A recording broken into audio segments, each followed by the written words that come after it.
Welcome back. We got a good episode today with me and the one and only Barb Luke Moeller. Let's go, baby. I asked him to just him to come on this podcast today because I think Luke's kicking ass in life and he doesn't even realize it. I mean, we're gonna go through like his whole story, but because he's always been like kind of a side character. But Luke, I feel like you're doing really well in life because you didn't let a lot of the stuff that you've been through affect you. You're always, like I said before, you have a very positive mindset and you're always uplifting no matter what. And I kind of just want to go back to your middle school experience because on one of the podcast episodes you said that because being homeschooled, like Luke, you've been homeschooled, and that kind of has an effect on someone. I feel like not being able to experience school with all the other kids, feeling you missed out. So, explain the story again and start from the beginning on why you even were homeschooled and how that came about. The reason why I got homeschooled, this was back in, I think, seventh grade. And, I had a lot of friends. It was a fun time. Went to Don Estridge. I'm sure if people are watching, live around Boca, they know that school. It was a good school. Um, Anyways, there was this kid in our grade. His name was Max. He had autism, but everyone would kind of make fun of him and everyone would kind of make fun of him and just troll him. They would sing like the ABCs around him, and like it would really get this. It was like kind of a trigger for the kid. So everyone's young, they're just messing around. So they would go around in the hall, sing the ABCs. The kid would like crash out, literally like scream and cry and stuff like that. They put him in normal classes because I think when someone has autism and they're kind of functioning, they try to keep them around kids their age to see if they can perform in classes or whatever. So I had a science class with him, and I don't know, one thing led to another, but I just started being nice to him because, like Tanner was, I don't know if you said this in the beginning or on one of the past podcasts, like we are talking about how I kind of feel like empathetic towards others, like kind of just like feel for other people. And I felt bad. I was like, no, this kid really doesn't have any friends. So um, I kind of befriended him. I was like, he wanted to play Fortnite, like, cause that was the thing at the time. Everyone be playing Fortnite, and he was asking me to play Fortnite. I was like, sure, bro, yeah, we can play. And so I played a few games of Fortnite with him, and you know, it was good for the most part. I mean, I'm just trying to be a nice guy, be there for the kid. Have like a good friend in his life. I would see him in the halls, like, what's up, Max? Just talk to him, whatever. And then it just kind of got to a point where I don't think kids, when they have autism, some things they just can't register in their mind. So like I don't it's a little foggy in my head, but I think really what happened was there was this like turning point where if I wasn't like talking to the kid, if I wasn't talking to him, or if I was talking to other people, maybe he felt like I was betraying him or something, and like he'd be trying to talk to me, but then I'd have like my other friends around, and then like I maybe wouldn't be talking to him as much or something, and so he felt maybe personally attacked or whatever, and so he would like start to, it was weird. So anyways, like he had my phone number. I don't know if I remember I gave him my phone number or someone gave it to him, but he had my phone number, and he would start to like blow up my phone after school and constantly trying to play Fortnite and stuff like that. And I can't play Fortnite every day. I got to do homework and stuff.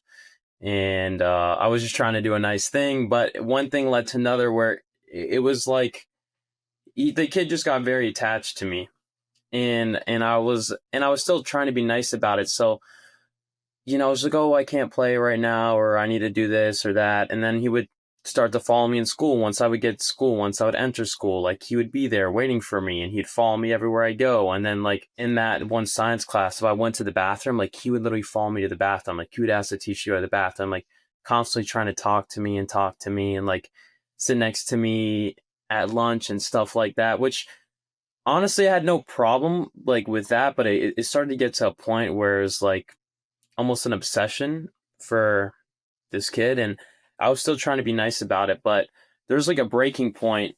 One day in class, I remember, I think I just told him, I was like, I don't know what he said to me, but like I was like, "Oh, I don't want to sit by you," or something, and like he just had like a whole tantrum and like started screaming and crying and yelling in the class, and then everyone in the class is like, they're kind of like, "Luke, what did you do? What did you do?" And I was like, "Nothing. I just told him like I wanted to sit next to my other friend or something like that." But so there's like this big scene that kind of blew up in the class, and obviously that's awkward for me and whatever. But I kind of blew it off. But I told my dad, I was like, this kid won't stop following me. He after school he blows up my phone, and then when I'm on my PlayStation, like he keeps on sending me party invites, won't stop. I blocked him, but then he keeps on like calling my phone, yada yada yada, inviting me on Fortnite, all this stuff, following me around school, like following me to the bathroom, whatever. And so then we go to the principal's office, and I was just saying, "Oh, can you like switch him out of my classes, or like make arrangements or switch me out of the class?" The principal said no, like it's already a set schedule, all this stuff and whatever. And so at that point, I was already like, okay, maybe it will just get better. And things never really got better; it just kept on getting worse. Like it was weird. Like I don't know how to really explain it because it was so long ago, but it's just like this guy was almost a stalker. So And I get it. yeah, so it got to a point where like I don't know what I said, but he made a diss track on me. Like and he posted on YouTube. I wish I could find the video. Like looking back at this now, like I think being such like a young kid, I'm like 14 or 13. So I think it's like the end of the world if like everyone at school thinks I'm this like bad guy or something. Like I don't even think it was that big of a deal, but I think in my mind I thought it was something more. Obviously the guy's following me around and stuff, but like being the age I am now, like you can just ignore him. Like but I didn't know how to handle it in that So situation when I had. why didn't you just switch schools? Like, what made you go to homeschooling? So I think what happened was like that's the time when I like started to feel like my confidence was low in myself. Like so when I started to get fat, like I was eating a lot of food. I was missing school because I had this kid following me all the time, and also I would just miss school so I could play Fortnite and like play the new season battle pass. And I was trying to be a YouTuber. I would post YouTube videos and I would like edit my videos. So it was kind of a mix of just I wasn't getting outside, I was gaining weight. Then I had this kid following me at school. So my mindset was like, okay, I'm gonna be homeschooled. I asked my dad, and I live with my dad. My parents are divorced, so I live with my dad. And I told like he understood the situation. I was like, I'd rather just be homeschooled, and he trusts me. He's like, okay, yeah, you just have to do your work. I signed up for FOVS, and yeah, so I was homeschooled. It was a mix of I think I was starting to like not have confidence in myself that I was getting more fat, and I was like, okay, maybe this time period that I'm homeschooled when it's freshman year, if I'm a seventh grader now, by freshman year I can be like skinnier, and then I'll be good going to my high school year, whatever. Which I think freshman year So, was so you, COVID. you kind of chose to hide inside because of how you looked. Yeah, like I felt and like kind of ashamed of myself that I was getting like fat, and also like this whole thing was going on with school. I literally had this stalker. I'm like, yeah, I'll just be homeschooled, and then I'll wait for everything to calm down and whatever. But I mean, I guess like now it was the right decision, but I guess in the moment, like I did feel kind of alone because I just left school. I left all my friends, but I did have a solid group, like Michael and Lucas and all of them for basketball. So that was like my core Yeah, I was friend. there on the side a little bit. Yeah, Tanner was there too. What'd you do other than school? I mean, I get you played basketball, you did Yeah. that, but was it just were you just inside a lot? When I was homeschooled, my day in the life were pretty like depressing now thinking about it. I would probably wake up at like 1 o'clock or like 12. And then, I don't really, my parents are divorced. My dad's really focused on his business, and he's stressed out about all this stuff going on in his life. He did like, obviously he took care of me, but I was really independent in the sense that like, I'm doing my own laundry. I'm basically like living by myself, but I have my dad there to like help support me financially. So like I had to sign up for my FLVS classes by myself, call my teachers, do all that. So whatever, I'd wake up at 12, do school. There wasn't ChatGPT back then, but you could still cheat in school. So I wasn't really learning much. But what this kind of made me realize, because after being homeschooled, I went to Boca High for my senior year, and honestly, what made me realize is school is such a scam. If you have your basic fundamentals, like I think elementary school is really what is your building blocks that you need. I think every kid should go to school through like maybe six, like if they're going to be homeschooled through sixth grade, that's like all the basic information you know, and you know how to read, write, do I basic. agree with you. Like we spoke on the other podcast, I think creativity is a big thing that school Yeah. doesn't let you have. But when we were younger in elementary school and I'd say middle school is where it cuts off. You have so much creativity. You're drawing a lot. You're Yeah. out moving. You've recess, and then as you get older, your lunch breaks get shorter. You don't really have recess anymore. That they just want to keep you inside and put you on a Yeah. computer. So I hate school. I mean, I'm with you on that Yeah. one. I think school really is a big waste of time. There is certain things like when you're a young kid, you need school. It teaches you discipline, a schedule, a routine, how to be respectful, all this stuff. But But I feel like for you, it would have given you purpose as someone who was homeschooled. You just said you woke up at 1 during the day. like Like okay, but that's I pretty didn't okay, but I crazy. didn't finish. Wait. I have All a right, pickup point here. Okay, all right, all right. so I was wake up at 1, do a little school, and so I was starting to think to myself like, is this the life I want to live right now? Like, I played basketball. You're doing I school. You're jerking it. bro, but, like yeah, basically like just Yeah, like I had my good group of friends, but I was like, I need to start. Like my friends are working. Michael's working at Kiki's. Like I need to start a side hustle or something to make money. So I took all my old basketball shoes in my room, and I love sneakers and all that stuff. So I was like, you know what? What if I started a sneaker resale business? Like, let me get my and dad's that's how eBay. this started. Yeah, yeah. So, because I was like, which honestly, if I don't think I was homeschooled, I would have never had this like entrepreneurial kind of mindset because Hmm. I had more time to think to myself. I'm not playing Fortnite every day. And when I'm doing school, I'm like, this isn't the life I want to have. Like, I need to learn how to make money. I don't want to be working at Kiki's for $14 an hour. I know I can make more money doing something else. And so, and this also during this time, I wanted to do my own brand. So, that, like, I know the whole clothing brand thing's been like a trend, but all the way back then, I've always wanted to have my own clothing brand because I've just always loved that. You want to hear what I'm hearing when I'm listening to what you're saying is through boredom, through sitting and doing nothing, which a lot of humans can't do anymore because we have our phones. You came up with your best ideas and you became the most creative. Yeah, it's true. I mean, I come up with my best ideas through boredom. Like the one time in my day where I'm not on my phone, when I'm laying in bed right before I go to sleep, my phone's next to me, and Hmm. I just look at the ceiling, and that's when I come up with my best ideas, or when I'm in the shower. It's always when you're literally doing nothing. So that's what I realized about that. That's probably why homeschooling helped rather. But I feel like in the beginning when you were doing it, you were Yeah. trying to get rid of the boredom with Fortnite and bad habits, right? Yeah. No, definitely. And I had a lot of like fear and anxiety in me. I think being the youngest brother, your older brothers pick on you a lot, and it's different. Like I don't know how to explain it. You aren't you the youngest brother? I am the youngest, yeah. Well, did your brothers kind of like pick on you and like I at mean, least yeah, for I me? went through a rough time with my brothers, yeah. Yeah, me Well, too. yeah.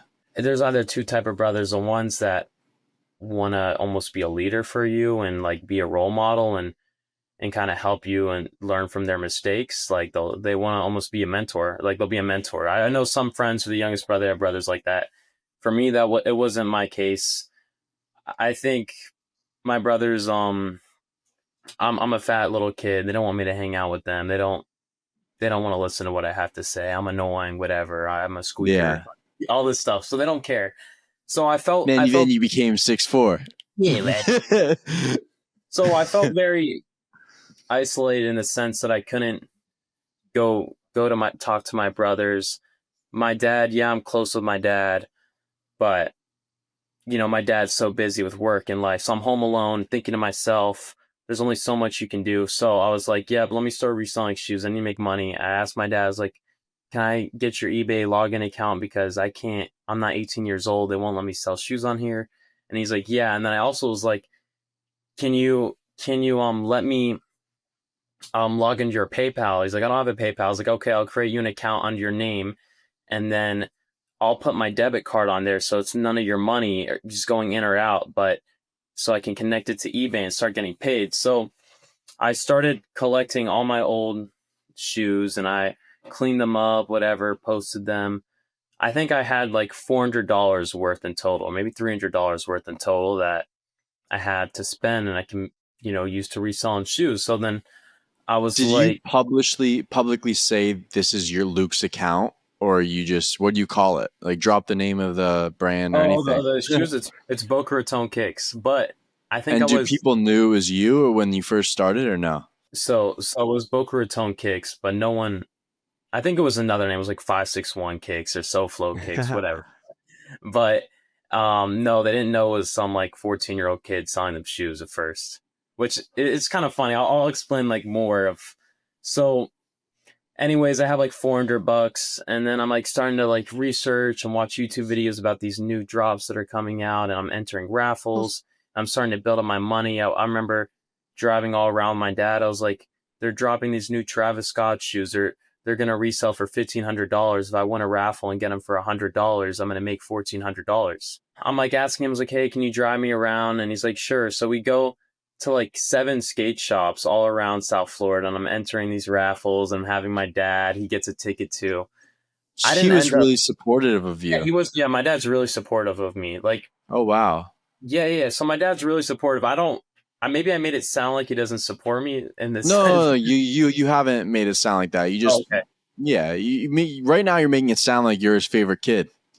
I mean, Really? Oh, not a lot really? of dads would drive around to like 7 different stores just I for their think. kid to get a pair of shoes. I mean, that's, Yeah.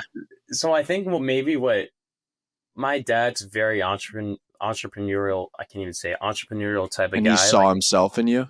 I think that's what it was, because my other brothers, they were playing sports or doing whatever they were doing in high school, busy with life. And I think me being homeschooled gave me the chance to actually focus on business stuff, and I wouldn't have to worry about school. I mean, it's all BS anyways. Like, I was in all the gifted classes in middle school besides the one science class, which is I had that class with the autistic No, I kid. was in all the gifted classes in middle school and high school. Well, Yeah, gifted like special classes. yeah, yeah, the special class. Yeah, Besides science, I was never good at science, but um so yeah, so we're driving around, going to all these raffles. I'm calling these places. I'm like trying to make my voice deeper, and I'm like, really. yeah, I'm like. So what I learned was, I had a few shoe deals go on now that I've like been reselling shoes for 6 months. I did a few like in-person meetups, and I met this one guy. I didn't win any of the raffles, but I learned a big lesson from this one guy when I had this shoe deal. He taught me that, he says all these places, like, he was like 18 or 19 years old. He's like, yeah, I'm paying my college tuition off of reselling shoes. He's like, you can do it. Yeah, he's like, you can do it. He like, I think he saw himself in me a little bit too. And so he was telling me all this stuff, and I was like, yeah, I tried to get those Travis Scott SBs. I went and drove around all the stores with my You dad, and get them or no? no, I didn't. But so this was the lesson he taught me. He's like, yeah. So he's like, yeah, I got like 5 or 6 pairs of those. I was like, how did you get 6 pairs? Like, you can only win one pair from the stores. They only have like a one pair minimum, even if you win. And he's like, well, I talked to the head manager. I built a good connection, and that's like, he calls him personally, and that's his like backdoor. They call it like a backdoor plug. So he'll be like, I built a good relationship with him. I've been in the store. I'll buy other things, whatever. And he's like, I'll call him up. I was like, hey, are you getting these? I'll give you $400 now. So It's he okay. taught you that connections are really Yeah. important. Yeah. He taught me connections are really important. I mean, it is illegal to take, well, it's illegal in the sneaker shop in the sense that they would lose their Nike membership because you're not allowed to be selling shoes through the back, like they call it backdooring. Hmm. But because it's supposed to be for the public only, but these managers, they're like, yeah, I'll take $400 for a shoe that I'm not even making anything of. Or they So just give them like 10% of it or something. Like, like I think how it works is, if you're a manager of the store, you're not even making anything on these releases, these hyped up releases that everyone's buying. It's the store You're just owners. making your salary, Yeah, you're making your right? salary. So when a guy comes up to you and is talking to you and you start to build a connection, he's like, hey, if you get anything, whatever, I'll give you $400 for them. Maybe the manager's like, oh, I'm buying these for all my friends and family, buying 5 pairs. But in reality, he's just buying them to resell them to this other guy, Mhm. if that kind of makes sense. So the guy taught me like connections are really important. Also, there's always a bigger picture to everything. Like you think you're gonna win this raffle, like, and it showed how corrupt a lot of things are too. Like look at our government. Like you think you can, you think it's this, like it looks like this one way to the public. Like yeah, everyone has a chance. We're all entering this raffle. We're gonna win, but that's not really how it is. So that's a lesson Mhm. I learned, that connections matter and things don't always seem how they are. And then how did from let's get into your Bar Visions next, which people who don't know, it's this clothing brand. How did you invest the money that you made from your sneaker company to Bar Visions? Yeah. So this is kind of a long story, but Yeah. I want to touch back on the reselling. So I'll just say one thing and then I'll get into the my Okay. Okay. venture. So with the reselling, I was making connections, meeting with people, growing my name, and I think a lot of people thought I was older than what I really was online. Like I was 16, 15 years old now, selling to these like 40-year-old guys who like are like into all the older SBs because that was what was popular for them back in the day. So if you feel like you're young and you can't do it, that's not true. You can do it at a young age. And then so like this is like a big thing that my dad supported me in, and then I'll get to the bar vision. So I was playing Fortnite one day, and this one kid's like, "Yo, how do you have all these cool skins?" And I was like, "Oh, I resell shoes. Like that's how I have all these V-Bucks." And Oh, he's you like, spent it on Fortnite? "Yeah, yeah." So I was kind of Fortnite. So it was bad. It was bad investment. Also, when I was fat, I was door dashing like $60 meals a day, $100 meals a day, all of the money that I'm We'll making. get to that after Bar Visions. Yeah. So, but so anyway, so I'm talking to this kid like, how do you get all these skins? And I was like, oh, I resell shoes. He's like, really? My dad, he has a bunch of shoes that he wants to sell. Like he used to skate for Nike. And I was like, really? So he put his dad on the mic, and so I'm talking to his dad, and I'm like, yeah, I resell shoes. My Instagram's Boca Raton Kicks. Like, shoot me a DM. Like, I'd be interested in your shoes. This is a And random some kid. random guy off a random Fortnite lobby, like insane. And he's Uh like, huh. just asked me how I had all these skins. So he he his dad DMs me. He's like, "Hey, this is so and so's dad. Here's all the shoes I'm trying to get rid of." And I'm not even lying. Like if you scroll down on my Boca Raton Kicks, like you'll see one of my first posts is like 60 pairs of shoes, and those are all the shoes I bought from this one So Fortnite your game. dad helped you buy it from Yeah, him? yeah. So I go to my dad and I'm like, I explained the story, which is it's kind of crazy if you're an older parent. Yeah. You don't know. It's like I met this guy in the game. His dad used to skate for Nike. Like I worked out a deal with him. Like he wants $3,000 for all these shoes. Like I know I can sell them for $10,000 and make 7 grand. And he's like, what? And he's like, I'm like, I just need a loan. I don't have the money, but trust me, like Did we're you gonna end go. up paying your dad back? Yeah, I paid him back like with literally in like 3 hours after I got the shoes. Oh wow. Yeah, so I was like, I need like I think I had $1,000 to my name at that point, and I was like, I need like a $2,000 loan. Can you help me out? And he's like, yeah, and so I was like, we need to drive to Orlando, whatever. So my dad got a hotel for us, and we're at the Waldorf Astoria, if you know that hotel in Orlando. It's a nice hotel, and so I arranged this whole meeting with this guy. I'm like, okay, we'll be at the hotel. You can come and How meet old us. were you? Probably 15 or probably 16, I think. That's Maybe still 15. very young and Yeah. mature to do this. Wow.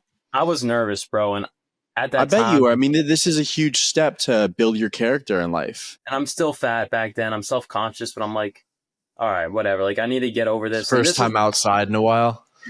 like, I mean, I would still go outside, but my issue was just waking up late, playing video games all day, eating Yeah. candy. I didn't understand diet and nutrition and all that, fitness. But so I'm like, okay, let's meet at the hotel at 2 p.m. So this guy, he rolls up. He's all tatted out. Like Ooh. he looks scary as crap. And he's in this this really cool like custom like box car. Like the wheels are all like low and it's all purple, and he's got like LED lights and stuff. And so he comes out and he's all tatted up or whatever, and he opens his uh trunk, and I'm with my dad. My dad's like, "Hey, how's it going? I'm Luke's dad," and I'm like talking to him a little bit. Obviously, I'm so scared right now, but I'm trying to like keep it cool.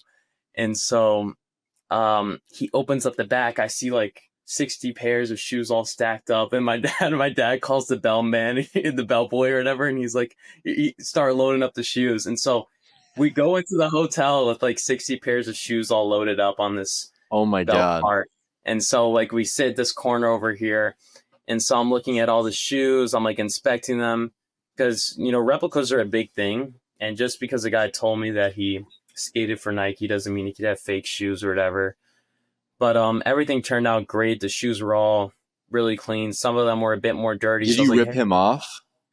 honestly, I didn't rip him off because he got them all for free, but I got an insane deal. Like But I got a real did you do a lot of research on shoes when you were in this shoe business? Oh yeah, yeah. I would be watching how to authenticate shoes, best way how to clean shoes, restore shoes, because Hmm. I learned that I could go on eBay and buy a used pair of, let's just say, off-white shoes. You have a pair of off-whites, but they did collabs with Nike. So let's say I buy a used pair of off-white Nike Dunks, and there's scuffs on them. They might be a little yellowed or whatever. And I learned how to unyellow soles. I learned how to get the scuffs out. I learned how to get creases out on shoes by using a hair dryer and a wet towel. So I learned all this stuff, and I was like, if I get a pair of shoes that look really dirty for $200 and clean them up, I could sell them for $400. So I learned like these little ways to make money, but it's So like one. how do you get to Bar Visions? So okay, yeah. So that whole shoe deal went great. Whatever. My dad's like, okay, when do you think you're gonna pay me back? And I was like, okay. I was like, I already sold them. Like I already sold shoes. Like I had all these contacts. I was like, you guys want these shoes? Right? Yeah. I was like, here, blah blah So you blah. had it all like ready to go. People who wanted to buy the shoes Yeah. already. Yeah. Oh wow. So I got my dad paid back for like within like 2 or 3 hours after like that transaction. Wow. Yeah, so it was cool. Um, and then after that, so how did Bar Visions happen? So during that time, maybe I had like $1,000 left, and I was like, I wanted to start clothes, and so I didn't really know how to start a clothing brand, and so I'm like making my logo. My first brand name was Wounded World. It was gonna be like a WW. And so I really liked like those mesh shorts and all those cool designs and whatever I'm drawing in my little notebook designs. And so I thought that how clothing worked was I could just take anything to a print shop and get my design printed on it that I wanted. So I bought all these shorts and these hoodies thinking that I could just go to a print shop and get whatever I wanted done, which that's not how that works. And I lost all my money because I went to go to a print shop and I showed them my designs that I wanted done. And they're like, we can't do that. We don't have that printing capability. Like this is a custom cut and sewn thing you need done at a different manufacturer. Like this isn't like a type of thing you take a print shop. And so I'm out all this money on these clothes that I can't really do the designs I want. So I'm just kind of like, whatever. I have no money, nothing. I start working for my dad at this point. But I would just do little stuff like yard work or stuff. My dad would give me money. And so um, ended up saving my money again, started reselling shoes again, building back my money. And then 2023, I think, or 2024 is when I started Bar Visions. And how I came up with Bar Visions was I saw that a lot of brands like Chrome Hearts is popular, like all these brands are like Louis Vuitton or like Gucci, like they all have something that sets them apart. Like Louis Vuitton has that monogram pattern, like Chrome Hearts has those crosses. If you've seen those like crosses that people are wearing now, like, and I was like, Bar Visions, like I always liked like barbed wire design, and I was like, okay, well, how can I incorporate barbed wires and like and create into brands. So I was like, Bard Visions, like barbed wire protects things, and like, visions, like, is your dreams, like you see your dreams, like it's your vision, like I don't really know how to explain it, but that's how I came up with it. Like Bard Nah, Visions, that's really cool. see your dreams. It's creative. Yeah, so like it was protecting your dreams. That's how I came up with it. And I was like, okay, so that's gonna be my slogan, protecting your dreams and whatever. So I learned how to make a tech pack, which is the first step in clothing. Is you need to have a tech pack, which is what the manufacturers read. You need like the dimensions on the hood, like if you're gonna have like a sleeve cuff, like all this stuff, what the print you're gonna do. So I learned how to do that, and I was doing it on Procreate on my iPad. And so, long story short, I contacted some manufacturers on Alibaba, which is I don't know if you know what Alibaba is, but it's like it's a wholesale type of app. Well, where I'm getting at with everything is you were very independent and you did everything yourself and you're very entrepreneurial minded. Uh huh. And I think that all happened through your homeschooling. I mean, there's positives and negatives from it. Like Yeah, these are yeah. all the positives that you came up with these great ideas, you made money, you built a relationship with your dad since you were around him a lot more, which a lot of kids probably wish they could. Hmm. Now let's go to the negatives. So So my parents got divorced. I ended up living with my dad, and my dad, he's very like, he's a definition of hardworking. Like he puts his all into his blue business. collar. Not like blue collar, because I mean, Yeah. he has his own business, but like just putting your all into business and just being so business minded that it negatively affects your life, because you're not focusing on your own health. You're not focusing on all these other things, because your whole life is just trying to make money to provide for your 6 kids and stuff like that. So that was his mindset. So when it came to cooking, we didn't really have home cooked meals. My mom would do all the cooking when my parents were together. So we just eat out every night. And if I wanted to go get something at 7-Eleven or order food, my dad would let me. And so that's how I gained weight. Was I kind of like, my dad just wanted to be nice and be like, yeah, you can go to 7-Eleven and get candy, but, or yeah, we're going to go out and eat. But it negatively affected me, because I'm like a kid in the candy shop. I'm just going to eat what I like and not what's good for me. Yeah. So that's how I gained all my weight. Plus that and Fortnite. Like I would just sit and play video games all day. So when did the you flick the switch? When did you feel like you needed to change? You're like, all right, I'm kind of fat. I think I mean, I'd always look at myself in the mirror and just honestly hate what I saw back. Like, I was just a fat little kid, and it's sad, but like, I just like, it's so like, it was just depressing for me in the fact that I was like asking my dad if I could get freaking liposuction. Like, I literally asked him one day, I was like, can I get like liposuction? Because I didn't know how to lose weight. I didn't know how to do this stuff. And I'm like, I think that's it for me. And I got into this like mental state where I was I remember like I was supposed to do this AAU tournament, but I felt so fat and like all this stuff. I was like, embarrassed. I was like, oh no, Yeah. actually, this isn't right. This isn't right. All my friends were doing like this, like these AAU tournaments, like from middle school, and then this is what I remember. Okay, so all my friends are doing like tournaments in AAU from middle school. They're like talking out. AU's basketball for the people Yeah, that don't know. Yeah. they're talking in our like PlayStation party, and I'm just thinking to myself, I'm like, damn, like I'm really such a fat ass. Like I just sit and play video games all day, and I don't even have the courage to try to play basketball or like get out of my shell or go, because I was mentally at this point where like I feel like I'm so far, there's no point in even trying. You know what I mean? Like so I kind of flipped Hmm. the switch where I don't know, I don't really remember the You exact. saw everybody else, Yeah, I and saw everyone else, and I was like, yeah, this is not the life I want to live. So from that day, I really just focused on myself, because I knew I had potential. I saw what my brothers were doing. You know, my brother ended up playing D1 basketball for a little bit. My other brother was really athletic. He played varsity basketball. So I was like, I knew I had potential in basketball and sports and just being athletic.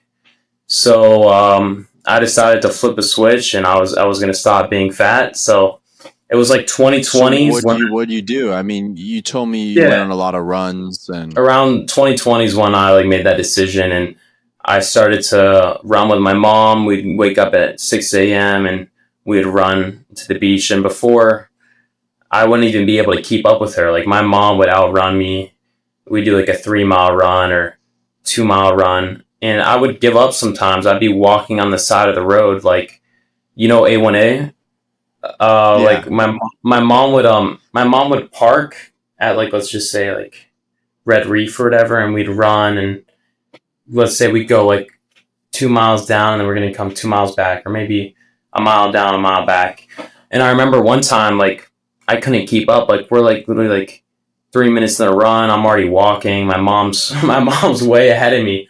But what I loved about my mom was she made sure that I got the run done. And even though I wanted to give up, like if I'm walking, like my mom would be in the car waiting for me. Like she'd already maybe even lap me, but she wasn't gonna let me stop running. So I would go down, come back, and yeah, I would be crying or upset. Like it's I don't know, like I just my whole mindset flipped at some point where I was just like, I can't keep on being a bitch. So I remember the first run, I think I was like crying or something because I thought my mom left me. And this is me at like 15. Like I'm just so immature, and I don't know. I was just being a bitch. Anyways, my mom would just help me run and stuff. So and how long did this go on for?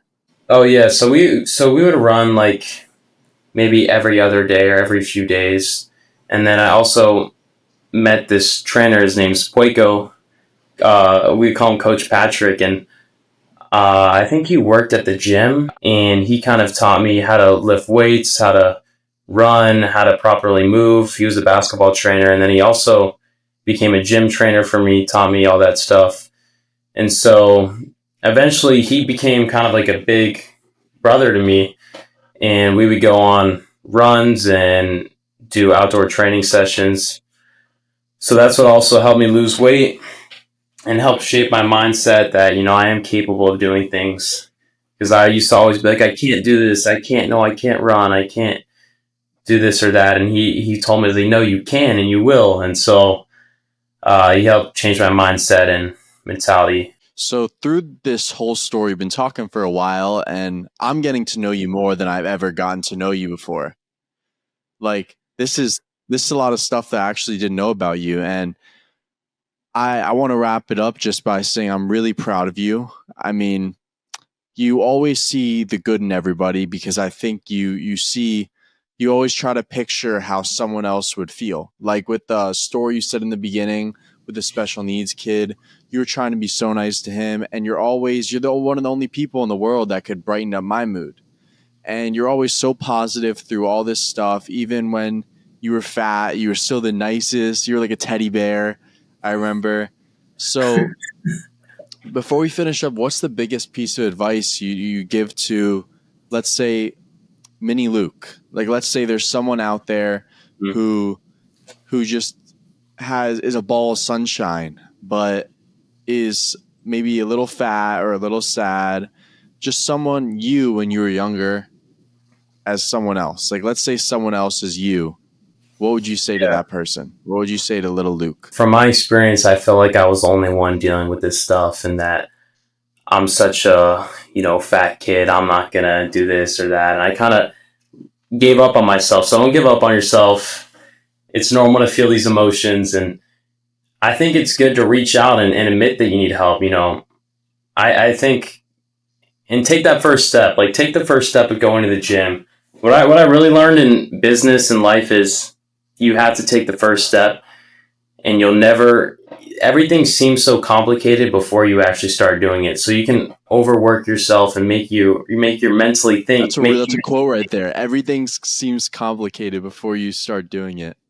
Okay, and what I mean by that is, everything can seem scary at first. It's scary to go to the gym, and it seems so complicated. But when you actually do it, you kind of shut down all these thoughts and perceptions you had on actually doing it. Like once you put that work in, you realize, okay, I can lift a weight.